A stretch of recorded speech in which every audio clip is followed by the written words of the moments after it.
これで私もネイティブキャンパー。さあ今話題のオンライン英会話ネイティブキャンプを利用して皆さんと一緒に英語を勉強していきたいと思います。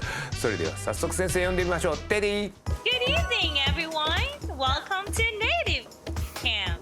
How are you doing? I'm fine. Great. I'm Teacher Teddy. Let's learn some English together. What is today's lesson? Today we'll play a word association game.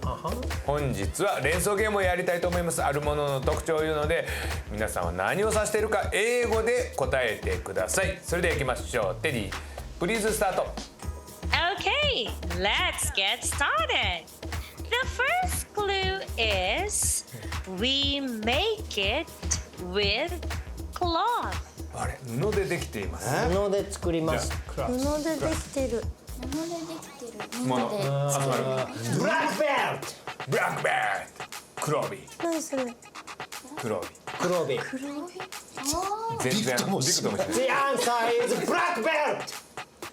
No. No. No. No. 布でできている。布でできてるもん英語で言って。そうですね何か。いけ。 Come on. エプロン。 No. No. No.